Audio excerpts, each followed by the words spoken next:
नारायण नारायण। आज का विषय है एक भगवान ही हमें आधार लगने चाहिए। एक भगवान सत्य है। यदि हमारी कहीं भूल होती हो तो यही है कि हम गृहस्थी को सत्य मानते हैं। जैसे कटहल काटना हो तो पहले हाथ को तेल लगाना पड़ता है, वैसे ही चाहे राजनीति लें, गृहस्थी में पहले हरि प्रेम का तेल हाथ को लगाना चाहिए। श्री समर्थ ने पहले हरिकथा निरूपण कहा है, यानी अन्य बातें अपने आप पीछे आएंगी, किंतु हम कर्तापन का ढिंढोरा पीटना चाहते हैं और यही सब बिगड़ जाता है। भगवान का अधिष्ठान स्थापित करने से पहले हम अपने कर्तव्य का ही अधिष्ठान स्थापित कर देते हैं। विवाह से पहले भगवान को प्रणाम करते हैं, लेकिन फिर आगे घर गृहस्थी में उन्हें भूल जाते हैं। यह गलत है। केवल विषय घातक नहीं है, हम उसमें अपनी रुचि के अनुसार प्राण डाल देते हैं, यह घातक है। विषय के अधीन होना घातक है।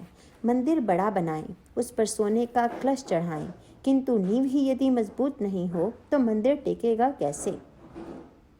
हम यदि कहें कि किसी अमुक कार्य में हमें मदद नहीं चाहिए तो हम जो कहें वह होना चाहिए, लेकिन वह होता नहीं तो फिर यदि मदद लेनी ही है तो हमारे जैसे डूबने वाले की मदद लेने से क्या लाभ। भगवान की ही मदद लेना अच्छा है। हम यदि भगवान से विषय मांगें तो फिर हमें उनके फल भी लेने पड़ेंगे। दुर्योधन और अर्जुन भगवान की मदद मांगने आए। इतनी बड़ी सेना छोड़ी और अर्जुन ने भगवान को मांगा। दुर्योधन ने जो मांगा, क्या वही हम भगवान से गृहस्थी में नहीं मांग रहे। हमारा ध्यान कार्य की ओर नहीं होता, सब दिखावे की ओर होता है। हम और किसी के नहीं, यह निश्चय कर लें तो भगवान की अनन्य शरण जा सकें। हमें परमात्मा चाहिए, यह भान हम निर्माण नहीं कर लेते।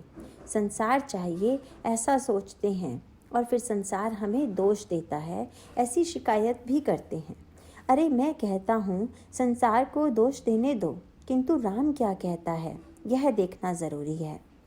हम परमेश्वर का परमेश्वर को ही लौटा दें तो उसमें क्या बिगड़ता है। जो दिखाई नहीं देता, जिसका भास भी नहीं होता, उसका यह सब है, ऐसा कहने में क्या हर्ज है। ऐसा कहने से जो संतोष प्राप्त होता है वह हमें नहीं समझता। सचमुच परमात्मा साक्षात कल्पवृक्ष है। हम हमेशा चिंता ढोते हैं, इसलिए वह हमें चिंता ही देता है। यदि हम उससे आनंद मांगें तो वह हमें आनंद देगा। भगवान से प्राप्त आनंद बहुत प्रभावी होता है। वह एक बार प्राप्त हो जाए तो गृहस्थी की लाभ हानि का कोई महत्व ही नहीं है। राम त्रैलोक्य का स्वामी है, हम उसके सेवक हैं, लेकिन हमारा काम बड़ा विचित्र है। हम नौकरी दूसरे की करते हैं और वेतन मांगते हैं भगवान से। वैसा नहीं करना चाहिए। सचमुच ही हम राम के दास बने। ज्ञान, योग, प्राणायाम आदि भगवान के बिना प्राप्त हो पाएंगे, लेकिन भक्ति भगवान के बिना प्राप्त नहीं होगी। भक्ति भगवान की देन है। नारायण नारायण।